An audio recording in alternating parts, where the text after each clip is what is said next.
Okay, so we are going to talk about how do we do to rewire our brain. The word rewire, it has a lot of you know, controversy, or some people uses it for different things, but rewire is not a real thing. It's just, it means to create a new wire, which is actually a neuropathway.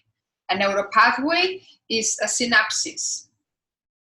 A synapses is a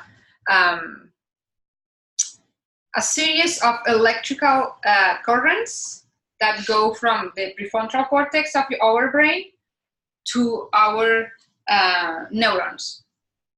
So the synapses, what it does is fires up the neurotransmitters, which are the neurons that allow us to take action towards whatever we want to do. Of course, all of that happens without even thinking, right? When we talk about actions, I mean everything that we do every single day. Every action creates a neuropathway, a wire. A neuropathway is like a tattoo path in our brain. So every action creates a tattoo in our brain. That tattoo, if it's not reinforced, fades away. But when we repeat that action consistently, the tattoo gets deeper and deeper and deeper in our brain. That's what we call a habit or a behavior. Every behavior is a habit, almost. Not all of them, right? Like we follow through some, we have some behaviors that are not habits. Let's say some behaviors get triggered in certain situations. Like, for example, people that gets stressed and needs to drink a glass of wine at night, right? That's a behavior, but that gets triggered when they feel that they are stressed. That's not a habit. Some people makes it a habit. Like every day I finish work, I'm going to have a glass of wine, right? That's also alcoholism. That becomes an addiction, right? So addictions are created that way too, okay? But they are the other extreme. So the neuropathway can be an action that is being taken only once, or it can be something that we do every single day and many, many times a day, okay? And it gets reinforced by repeating it. The other thing is patterns. So when we create a new neuropathway, that neuropathway creates a pattern. A pattern is something that we know. It's not something that we know really well, but it's something that the brain recognizes as something that we already did before, right? And those patterns can be physical actions, can be created because we do something physical. Let's say we go to the gym every other day, or we go to the gym every day. And when we change the pattern, it takes an adjustment. It takes some time to create the habit of it, right? But we have another type of patterns that are a little bit more sophisticated. And those patterns are the emotional patterns.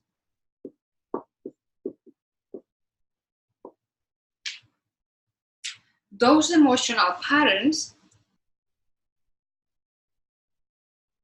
happen the same way as the actions that we take, as the physical patterns, right? Let's say if I'm going every single day at 6:15 for a walk, I created a habit of that. There is a pattern that allows my brain and gives me the will, because that's the same thing, right? Like it gives me the will to get up at that time and go for a walk every single day, right? Some people creates a pattern of the opposite, right? Like let's say you want to go for a walk every single day, but emotionally, when it's that time, you don't want to do it. So emotionally, you are boycotting yourself.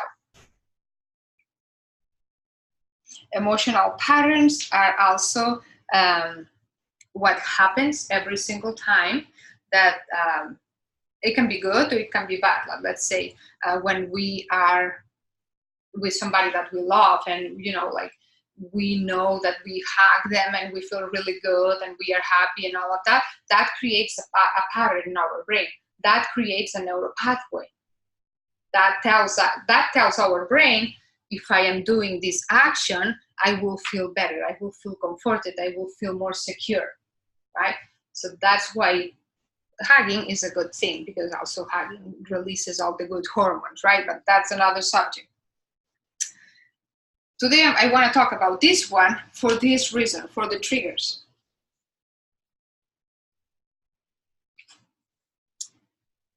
When we create a synapsis, when our cortex creates a synapsis, which is the path for the first time in our brain, tattoos the pathway for the first time, which by repetition we create a pattern.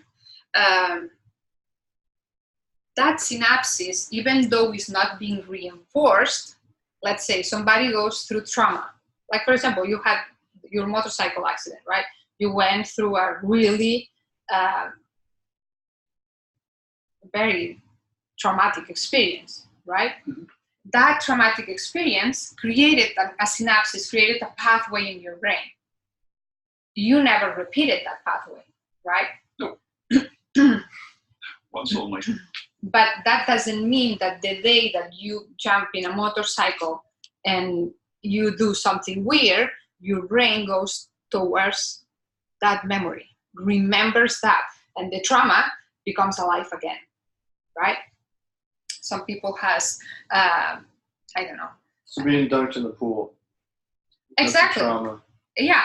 So that creates a pathway. So let's say you go to the pool, afterwards you get dunked in the pool. That's more difficult to happen. But let's say people get, like dunked on the pool and oh my gosh, that was a scare.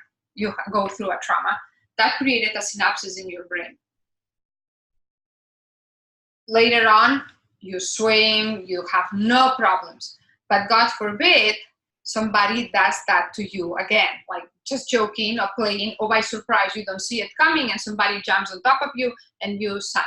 Your brain goes automatically to the first synapsis, to the first neural pathway, and that causes trauma.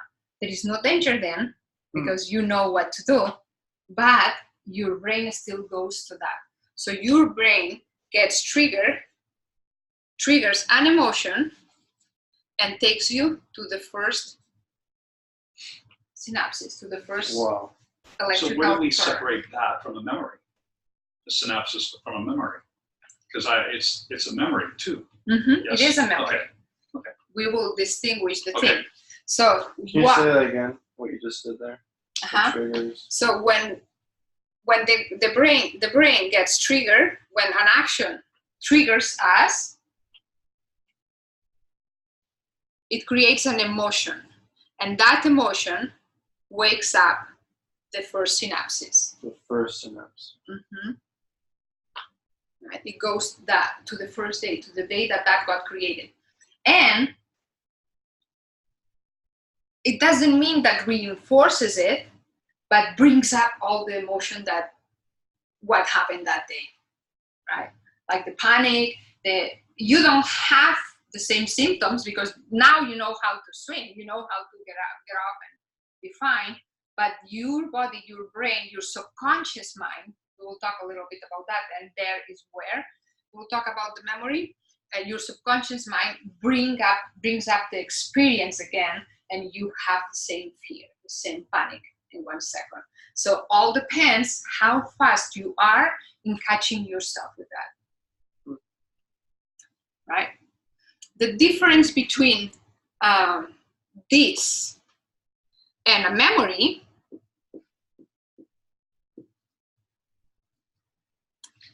is it only depends of the emotional involvement in the moment.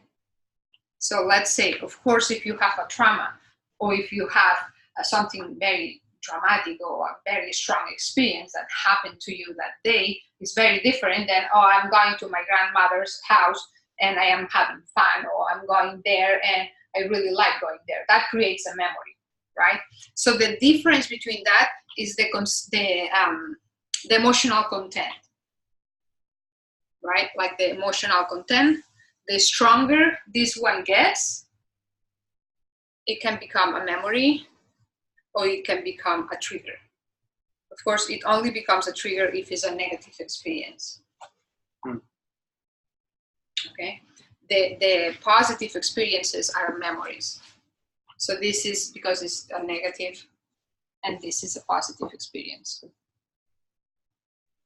It's only the emotional content.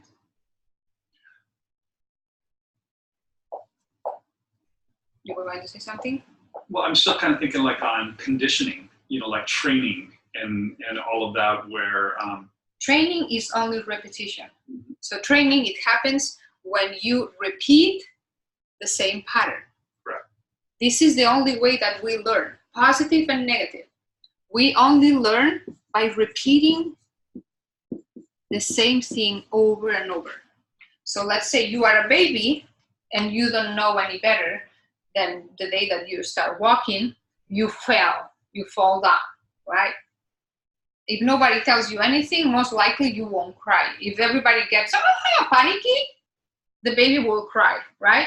So that's an experience for the baby. The baby will say, if I am getting up and I am walking and I fell again, I'm screwed because there is panic there, right? So those babies take much longer to take an action towards walking again.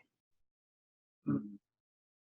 If there is falling, but there is no negative emotional content, the baby will get up and will try again, and will fall again, and will try again, and will fall again 1,000 times. But learns only by repetition. This is how we learn. This is how the muscle works, right? Like the muscle grows because you repeat the same thing over and over. The same thing.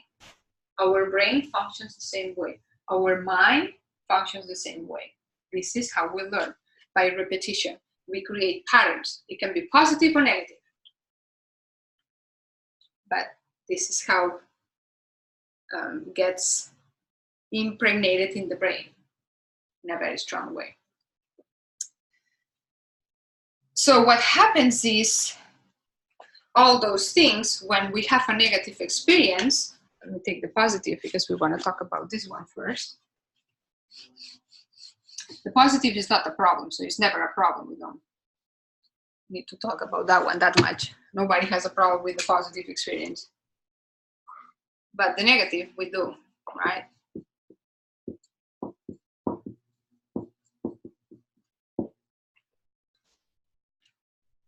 So the tattoo that gets created this day, if it gets repeated and gets deeper and deeper,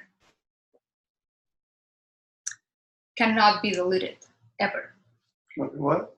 Cannot be deleted. Deleted. It doesn't go anywhere, ever. So that thing never goes away. The first neural pathway that God created, that first synapses, doesn't go away. The only thing that we can do to overpower that synapses is add a new one. So when we talk about repairing triggers, negative trauma, whatever, is adding a new habit, a new synapses that will become a behavior.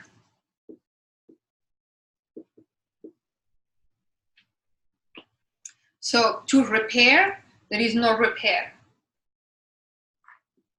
There is only adding a new action. Let's say if you have, so going back to the kid that got dunked on the pool, mm-hmm. The family will teach them how to swim so that doesn't happen anymore, right? If the kid didn't die, right? But this is what happens. We teach kids how to do something that they had a problem. When I was a kid, you heard me telling the story, when I was 3 years old, my brother was born. We have a big house. My parents had a big house in town. And at that time, that was 70s. They never locked the house. The houses were unlocked. My mom left me taking a nap, and she went shopping with my little brother. And she thought that my dad was inside the house. My dad had no idea that I was sleeping. So my dad left and he locked the house. I woke up during that. My mom was awake, she says, like 15 minutes tops.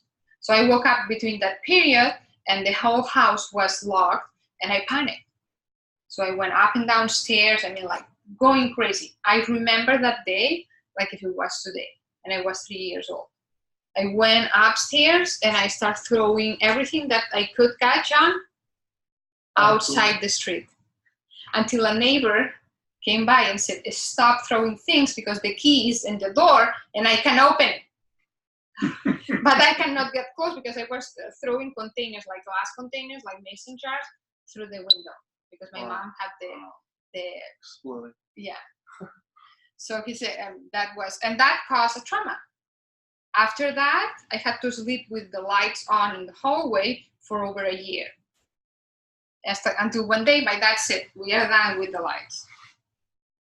He took me out in the boonies, close to my grandparents' house that they live in a barn, and no lights. That was night. And he said, he put me in there was like a kilometer pathway to the house. And he put me in the beginning of the path and said, now you are going to walk there and you are going to walk by yourself and you will be fearful and you will listen noises, but you will be fine. I will be there waiting for you. You cannot run, you cannot toot around, you just listen and walk the path and you will see how you are safe. And the darkness is nothing. And I did. And after that day, I never had fear to darkness anymore, right? So, in fact, I feel very comfortable in the dark, right? So, this is how we create a new experience of something that was very negative. So, it's not like trying to delete what happened. Like, it was for nothing if they told me 1,000 times, nothing happened, you will be fine, I won't do this anymore. That means nothing. You have to add an action that overpowers that one. Wow. So I'm scared of spiders. You are? Yeah. So we create a new synapse with that spider where it's tolerable and I'd be okay with them. Overcoming your fears then, basically. Yeah. I mean, like when it's things like this, when it scratches the edge with phobia, it's a little bit different. Sure. Because when you, I mean, like the only way to overpower a phobia is dealing with the phobia itself, right? Like say, okay, go to, I don't want to say to a tarantula place and they right? Because that will be scary for me that I don't fear spiders, right? But imagine that you see a spider and you try to touch her and you know, like I won't play with the spiders because some of them are poisoning, right? Yeah. So it's a not thing play that, with them, but I know the ones, you know. So it's like in Washington we have brown recluse, a fiddler spider. Oh, here that one is. And here. so I know what it looks like. I know the black widow that hangs out. Yeah, but you don't have the phobia for the spiders. I don't. But I don't. I know, but I don't pick up every spider either. I know, you know, the tarantulas around here are not. They're big and they're scarier than hell, but they're something I wouldn't. Yeah. I don't so care. A spider is a thing that, you know, like is you don't have to touch a spider. I mean, like it's not something like darkness. At some point, you will have to face it. I see. Right. I see. A phobia is an unreasonable fear. Yeah. Right. Got it. So you only overpower by facing the fear. But do you need? Is that kind of thing, right? Got it. If it was fear to dogs, I would say, well, maybe you wanna work on that. Right. The spiders, the snakes, you don't have to deal with them. Right. Right? Darkness, It's You have to something do that it. you will have to do because you will be driving at night, and what if the car stops? Like it's this kind of thing that people get super panicky, and So there's difference between phobia, fear, and It's then a- traumatic experience. Yeah. Got it. or negative experience. Let's Yeah. say, like for example, for me, I had a negative experience when I was taking my MBA, Uh-huh. and we were 42 people in class, and 40 was men, Mm. right? And the teachers, we had one basically that was talking about women. When he was mentioning women, he was calling witches, no women. So when you're in a class full of men and they refer to you as a gender, as a witch, like that upsets you. That's a negative experience. Did it cause me trauma? No. But I had to push my way through that master's, right? So in order to overpower that one, it was, I'm not doing this with guys anymore. I'm not joining a class where they overpower me so much in number. Then I took a job that was worse, but sometimes I have to repeat the experience to learn about Over it. and over. Yeah. Okay, so to overpower a trigger, so because this is a trigger, right? Like every time that the lights were off, I got triggered. The panic came back. The same thing with any other negative experience. We get triggered. For example, family members trigger us constantly, Oh my God, yeah. right? Because there is a background. Mm. Something happened. In order to do that, you have to take a very different approach. And you need coaching for that. You need to know how to do it, because every case is very different. I cannot give a solution in general. Every case is very different. But let's say, do you have anything that you can think of? Me? Yeah, because I coach you individually. So something that helped you. Something that you've done has helped me. Oh my God. So you mean nothing? Nothing that I did? gonna say. No, but I would say that the only thing that was like frightening for me growing up is we lived Not frightening. I'm talking about family triggers. family triggers. Yeah. Okay. Well, Richard, my stepdad, I'm going to say, we lived really close to a river, and river rats are really a large type animal. Richard used to keep a gun in the kitchen and shoot the rats that went into our basement, because we had a ground level basement, and had me go down and grab the rat and take it to the river and throw it. And the whole time I'm walking in the dark with this rat, carrying it, thinking all the other rats are seeing me with this dead rat. So my fear mostly was that. But it took a lot for me to get beyond that, all the way through Boy Scouts, fear of the dark, fear of animals, whatever. But Okay, so no, I'm not talking about that one. I'm talking about something that I help you to give an example of family triggers. going back to see my mom and my sister, Whatever if there is anything, right? Like family triggers us constantly. He had you want to tell it? You want to say it? Doesn't have to be. You don't have to. well, what? So, I've seen him for 30 years. An example of a family trigger, right? A family trigger. Who has one? Like, for example, when I was, like my family doesn't trigger me much. But when my son was young, he was a freaking pain in the neck. I mean, like, he was a difficult kid, right? And I learned how to react in certain way in certain situations. Like he was putting himself at risk constantly, like physically, right? Like riding a motorcycle when he couldn't even touch the ground, or jumping out of a cliff with the bicycle and falling into high water. Weird stuff like this. And I panicked, right? So instead of panicking and worrying and saying, what can we do to fix it? What I will do at that time was getting super upset with him, super angry, and punish him. Let's say, now you are not going to touch the bicycle. So that was a trigger for me, because I got into fear, and for him, because I restrict him from doing what he wanted to do. Right? Some people has a background of for whatever reason, we learn about resentment, right? And we are resentful for many years to family members, and then we don't communicate, right? Yeah. Family triggers us constantly. It all depends how we react and how we take the trigger. When you are aware of what it is, you are faster in catching yourself and doing differently. Because what will happen is your reaction towards the trigger will trigger the other person. So you control it. And then it is a problem. Because So what did you do about your son? How did you control that? Well, I did very differently.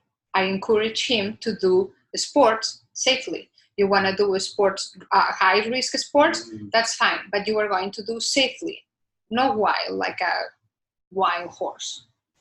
No. Control environment, right? With equipment, helmets, those things around the body. Okay, well that makes more sense, because where I lived, it was an hour to the skateboard park. And Mom always used to give me money to go, but she never really knew what it was until months and months later she wanted to watch. And I was very happy because I was good at this, like that. And when she saw what it was, she totally freaked out, thinking that this was absolutely the way for me to break every bone in my body, and I was never going to do it again. And it took me a while, throughout that whole day, to let her know that we have to wear all this equipment: helmet, gloves, elbow, knee pads, all that kind of stuff. They make you wear this stuff. I'm not going to get hurt. But it took her a while to calm down on that too. But again, it was all the safety stuff that actually let her bend a little bit more to it. But I could tell it still scared her. Those things, those triggers are very mild. Like, for example, for me, my son, this is very mild. What will trigger me more is anything that is related emotionally. Like with my kids, they never did anything that emotionally can trigger me that bad.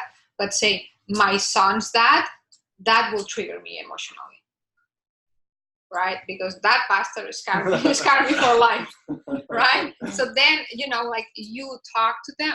Like now I will talk to him and probably I won't have any feeling.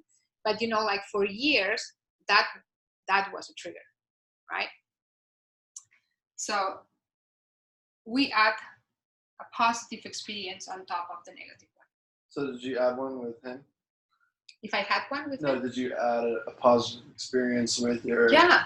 You did? I did. And now you guys are cool. No, I haven't talked to the guy ever anymore. No, he was abusive and he abandoned us, right? So what I had to do is a lot of work for forgiveness. You forgive him? Yeah. He did what he did because he didn't know how to do better. Like he had his own problems. He grew up in a really,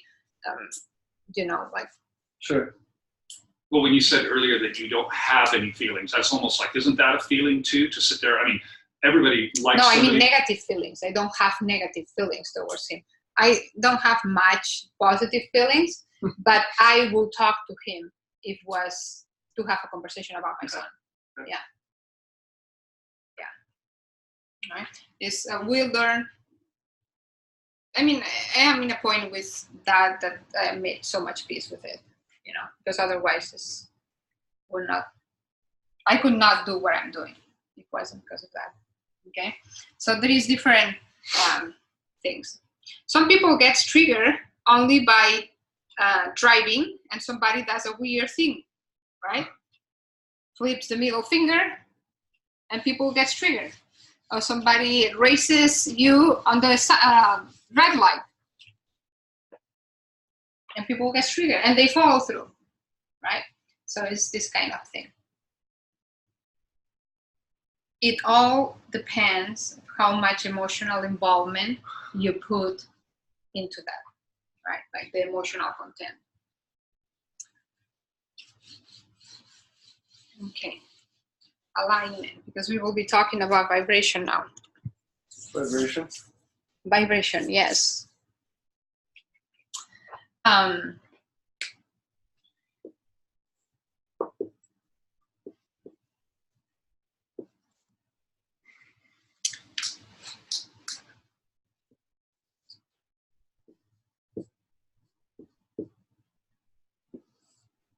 So this is our mind.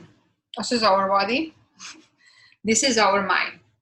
Our mind is divided in two different minds. Our conscious mind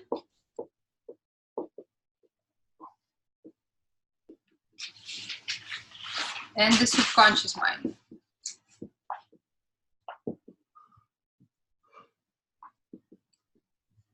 The conscious mind is the mind that we recognize, it's the mind that we think, we judge, we believe, we don't believe, we take actions, we make decisions, we make business, we have conversations. The conscious mind is the mind that we can recognize as of right now as a thought, right? The subconscious mind is the mind that collects everything that we do, we say, we think repeatedly about ourselves and has no filter. That mind, like subconscious mind, you know that in the darkness, nothing happens. But when you get in the darkness and you get panicky, it's because your subconscious mind has a memory about what happened. So until now we were talking about the physical side of it, the brain, right? Like the neural pathway that was being repeated. This is in the mind, in the thought, it's different. Okay, it's not the physical side of it, it's the spiritual side of it. It's not physical, we cannot touch it. This is in our thought. So the subconscious mind, the guy that got down in the water knows that cannot drown, but still knows how to swim, but gets panicky because got triggered, right? So that's because the subconscious mind brings you to the memory at the time that happened. That happens from the subconscious mind. The subconscious mind is the one that collects all the information, good and bad, about ourselves. Let's say we have a voice in our head that tells us that we are not good enough, or we are not worth it, or we are not lovable. This is the mind that believes it. You know you are worth it because you work and you do your own life and everything is fine, but from your conscious mind, you rationalize that. That one doesn't reason. That one makes it real. For this mind, you are not worth it because you told yourself so many times that you ended up believing it to a very deep level. Damn. This is the mind that stops people from being successful, right? Like people wants to build a business and has this really good idea, but get into fear because there is all this other, like they see the problems, they see the investment, they see the it's not going to work, because in the deep inside them, there is this voice that tells them, you cannot do this, you are not good enough, right? This is how it happens. And to do the opposite, you just have to, well, we will go with that one. So in order to overpower that, you have to tell your subconscious mind from your conscious mind the opposite. You are worth it, you can do it, you are good enough. Constantly.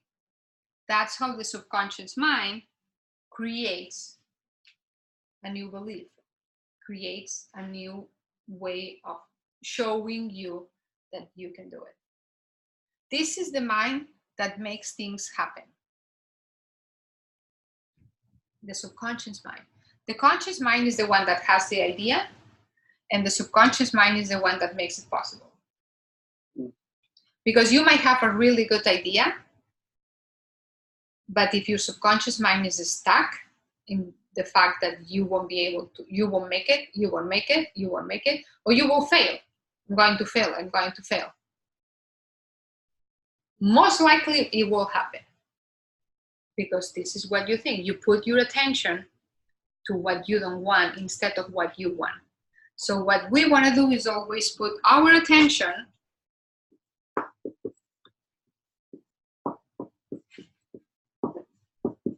to the things that we want, not the things that we don't want. I don't want to smoke. I don't have to put attention to that, right? I don't want to die young. I mean, you know, like, I don't want to fail. We don't want to say, I don't want to fail. You want to say, I want to be successful, right? You make it positive. You only think about what you want, not what you don't want.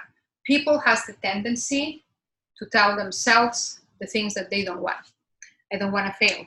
I have to do it this way. I have to. Always from a part of us that is scarcity. We cannot operate from scarcity. We have to operate from abundance, from the positive side. The scarcity is the things that we don't want. It's the fear. It's the small. Does that make sense? Yeah? Okay, conscious mind, subconscious mind. This is a really good one.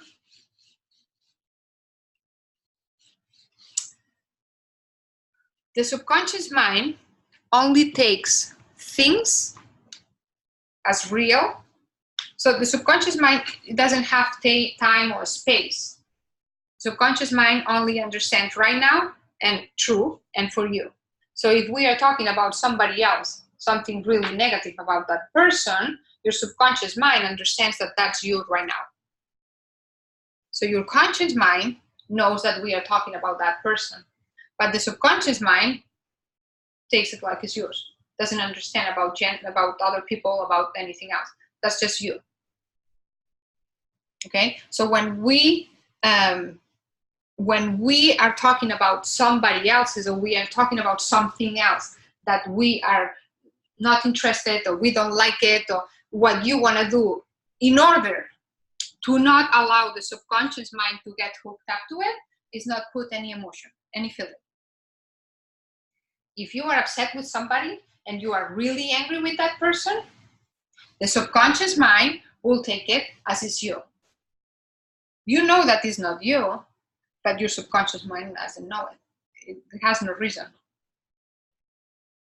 There is no reasoning in the subconscious mind. There is no thought, there is no reasoning. It's the primary mind. Okay, so this one only believes by repetition plus a feeling. A feeling has to be involved.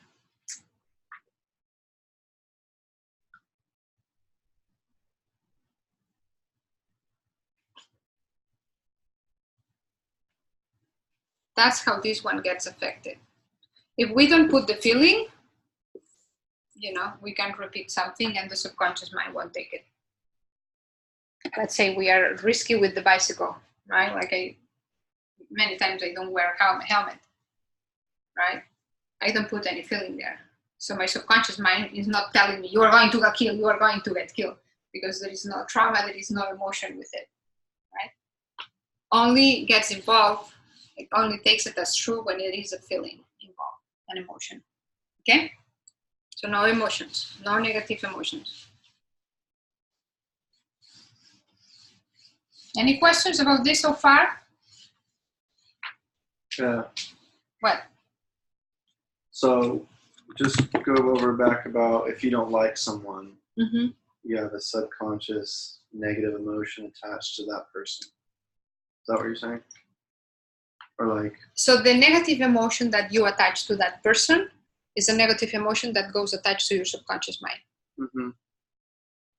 The subconscious mind doesn't know about it. The subconscious mind is just yours. It's not a mind that sees other people, it's just you. You in the deepest level. Like you as a soul. Like nothing that you can see or nothing you can touch. It's just deep inside you. Mm-hmm. So that mind, when there is resentment, that resentment goes to your subconscious mind. When there is fear, that fear goes to your subconscious mind. And when you repeat an action that triggers that mind, you will be in fear again. Does it make sense? Mm-hmm. When we are talking about creating an emotion, a negative emotion towards another person, Mm-hmm. is the only thing that you can do is forget about it. Is that person is not important. You don't have to have a conversation with this person, and you just let it go. Because you make it yours when you take it personal. So this mind gets the thing when you take it personal, and it's not. Maybe that person is just a mean person. It's just, like somebody that lives her or his life that way. Right. It's not personal towards you. We'll do that to everybody that behaves in certain type of way, because that person doesn't like these people, right? Somebody that overpowers them, somebody that shades them, whatever it is, right? I don't know.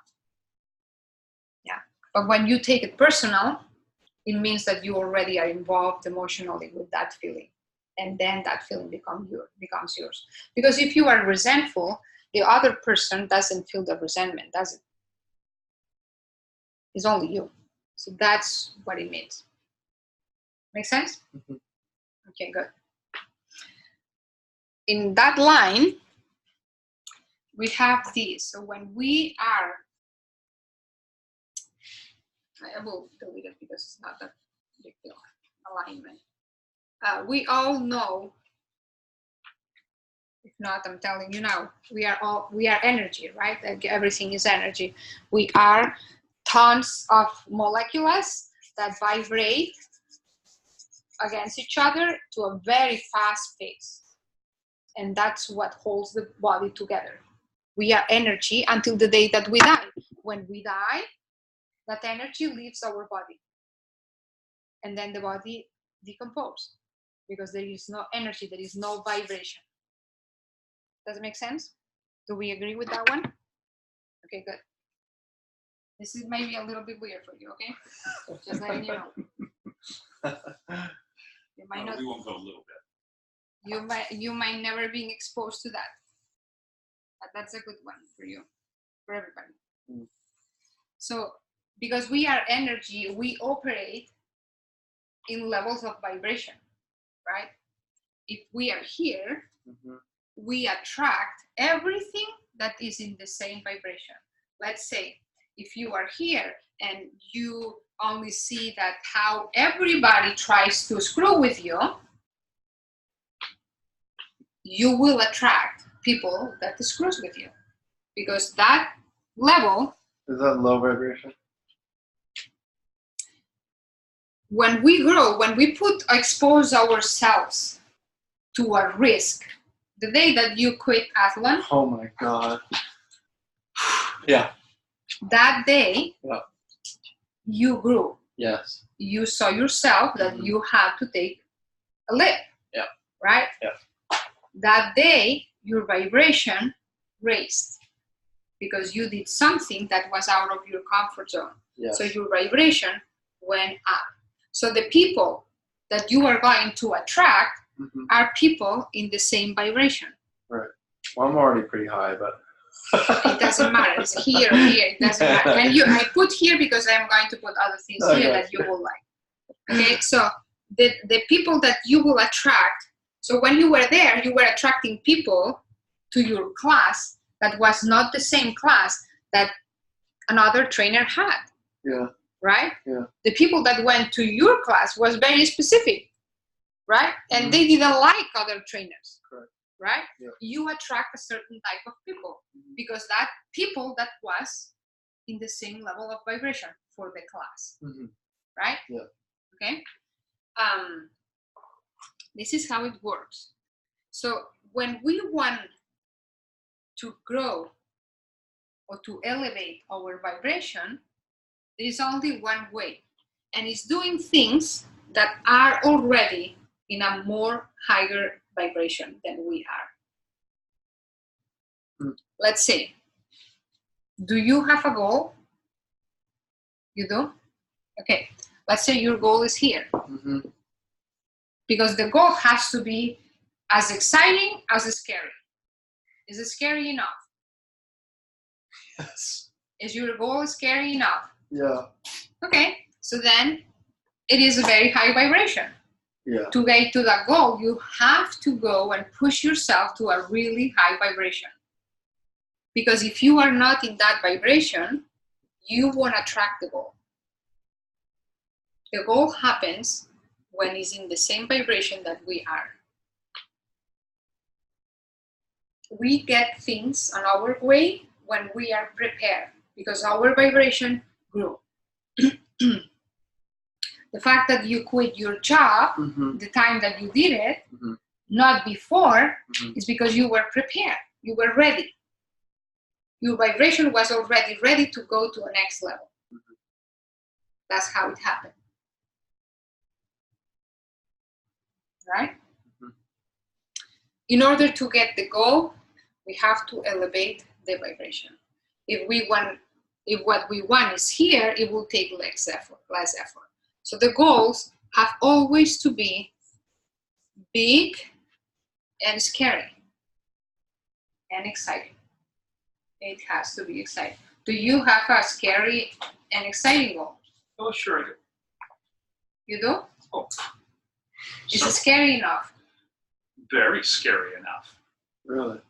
Okay, so then we have to step up. I know. Damn.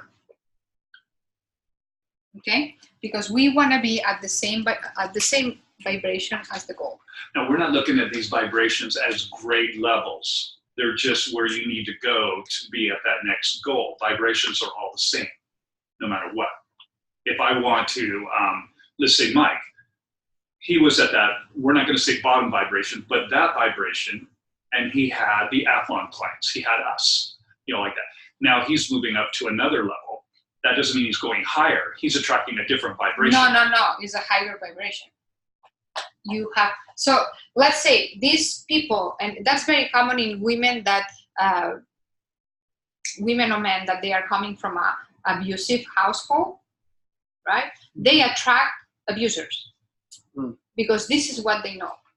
That vibration is the vibration that they know.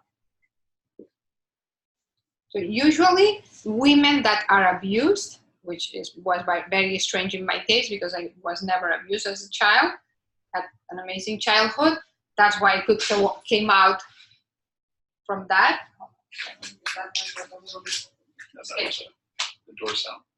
You're trying to steal my bike?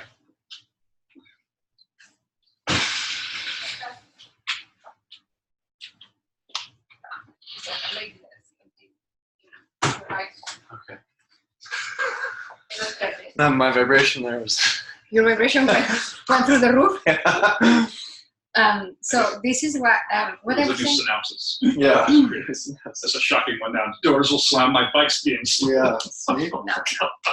Okay, so it is elevating your vibration. Okay. It is elevating your vibration. Well, no, that's good to know because it's not changed then. It's not like I'm changing to a different, like, guitar string. Let's put it in another way so it's more understandable. When you are talking to people that are negative Nancy's, your vibration goes to the ground. You feel like exhausted. Yeah. You can do nothing else. Okay. When you talk to somebody like me, but it's true, right? No, it's true. No, I know. The vibration, when you leave the conversation, your vibration raised because I pull you up to a higher level, and you feel good about yourself. You feel excited. You feel happy, right? And I'm talking about when I have one-on-one, right? So you feel good because your vibration went up. That's how you see the difference between. If you have a bad day that you feel like a piece of, yeah, right? We all have those days, right? The vibration is super low. So you have to do something to speed it up. So the vibration's always changing. The vibration constantly changes because we are energy. Energy is in constant movement. It's never steady. If something is steady, it's because it's inert and it's dead. It's not a living being. Okay? Does it make sense? Yeah? Is understandable? Mhm. Okay, good. So the example about talking to some kind of people, it makes sense, right? Yeah. I mean, So when, it sounds like it's synonymous with just being in an emotional state, happy or sad, more or less vibration. higher or lower, it's not more or less. The vibration is vibration. It's just you are in a higher level of vibration when you feel good, when you feel great, when Right. you make a lot of money, when you have a Right. really good health, and like your vibration goes much higher. Mhm. When everything is really low and you have, like those days that you don't know how you're going to put shoes and go out and do something, your vibration is really low. Mm. So if you feel that way, you need help. Okay? Yeah. I mean, asking for help with that is not a problem. It actually is the best thing and the smartest thing to do. Make sense? Makes sense. So this is how we rewire our brain. We rewire our brain physically and also mentally. One thing without the other one doesn't exist. It's not possible. The brain is the physical manifestation of our spiritual mind, our mind, and the mind is the physical manifestation of the brain. So it's the same thing. It's one we can see it, the other one we cannot. We cannot see our thoughts. We can see our brain, right? That's a good point. Yeah. Okay. Any questions? How do we rewire it? How we rewire it? Yeah. Well, I already I told think you. I've seen that movie. No. No, yeah. Okay. Then there is a certain type of superfoods that will help to have a stronger brain. When we have a stronger brain, we have a stronger connections. Those connections, so if we make our brain stronger, it's easier for our mind to stay stronger. Okay? So there's a couple things that we can eat to make our brain stronger. James? Cacao. Followed by krill and cod oil. Cacao. Or I do both. Probably I'm gonna OD on. no, you are not going to. But I do both. Cacao is the only superfood that increases the amount of neurotransmitters in our brain. So the more neurons we have, the easier connections we have, the easier synapses, the easier neural pathways. To make it sticky, to make it stick in our brain, we need oils. We need fatty acids. And fish oil is a fatty acid, but also there is another one for people that is vegan or vegetarian and they don't want to do fish oil. Flax liver oil will do it. Also, these have vitamin D, which is very important for our brain resilience and to prevent cancer. What else we need for our brain to create good health and strength? Good fats. Good fats. Avocado. Coconut oil. All the good fats. The one that I like the most is coconut oil. Mm-hmm. The one that restores the brain the better. Coconut. Mm-hmm. Coconut oil. Big intakes of coconut oil. Say that again, sorry? Big intakes of coconut oil. Big Really? intakes means like a tablespoon of coconut oil inside coffee or inside your smoothie or your tea. Plus, you are cooking with coconut oil because it has high resistance to heat. Okay, avocado oil is another good one. Fish oil, seeds, nuts, all of these are good fats for the brain. What else the brain needs?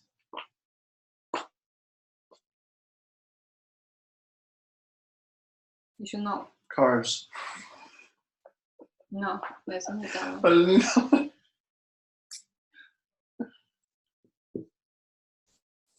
Oh, Oxygen. yeah. It needs oxygen. Okay, extra oxygen. Oxygen with the breathing oxygen is not enough. We have to add oxygen. So there is certain type of superfoods that have oxygen. What are those superfoods, James? I never say this right. Chlorella, is that Mhm. right? Don't say that. Is that right? It's right, but you don't have to say, I never say that right, because that's not true. Maca. And maca. Those two superfoods carry a lot of oxygen for our brain. So the oxygen goes to our bloodstream, and from our bloodstream goes all over the brain and the body and everywhere. So that increases the amount of oxygen in our brain. So that helps to make the connections more fluid, more easier, clarifies our mind, our brain, so we can think better, we can think faster, we can make decisions, better decisions for ourselves and our health all the time. What else the brain needs?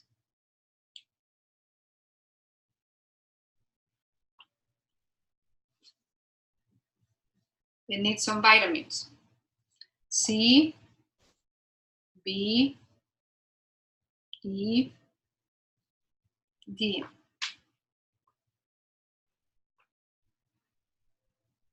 This one comes from citrus. This one comes from fats and also cacao. This one is basically fats.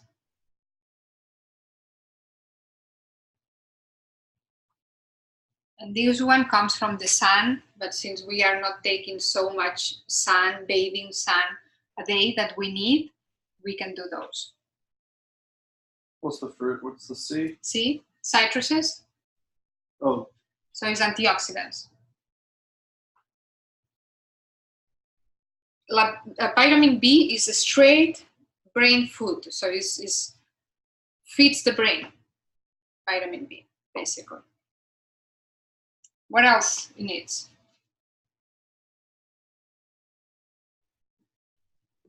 Water. Water facilitates a thing called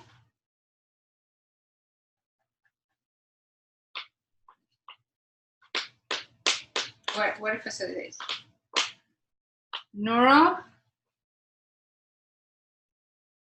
What? James? Neuroplasticity. Neuroplasticity is the faculty that the brain has to go back to normal all the time. So people have brain injuries and the brain goes back to normal, knows how to function again, even in big traumas. Can recover itself and recovers the body. The brain remembers all the time how to make the body function. Neuroplasticity.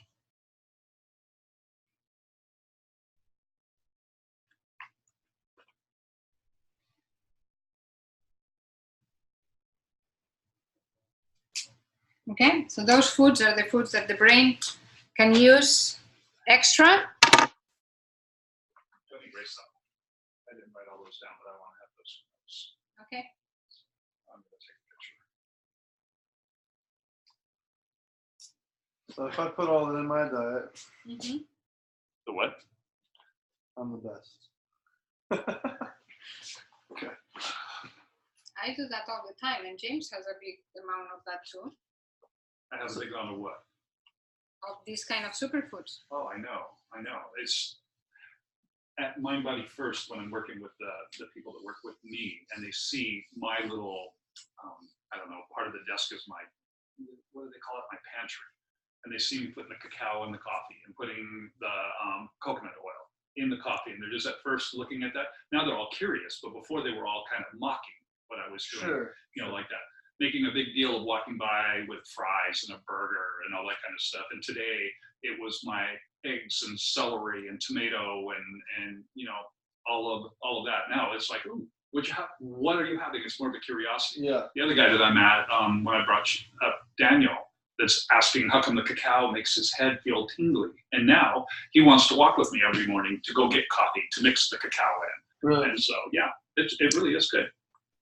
Yeah. I do it before I go to your past class, because I'll do it in the morning in my coffee, and then I do it about 3:30 in almond milk, and shake it up in the Avalon shake, and just have my cacao shake, like that. And I'll do more Corilla, more maca, and all of that about an hour or so before I go work out. Yeah, that helps performance. Mm-hmm. Really? Yeah.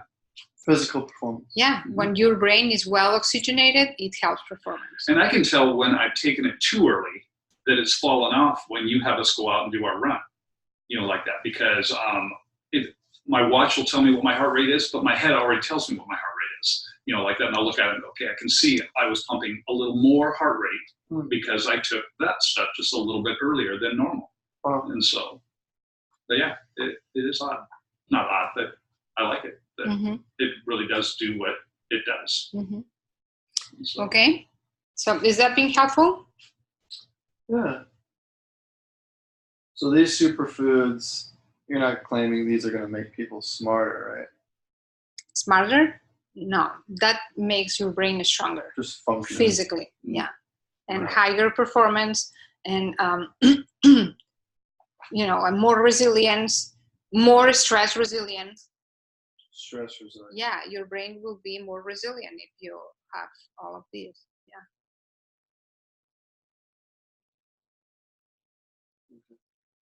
Okay.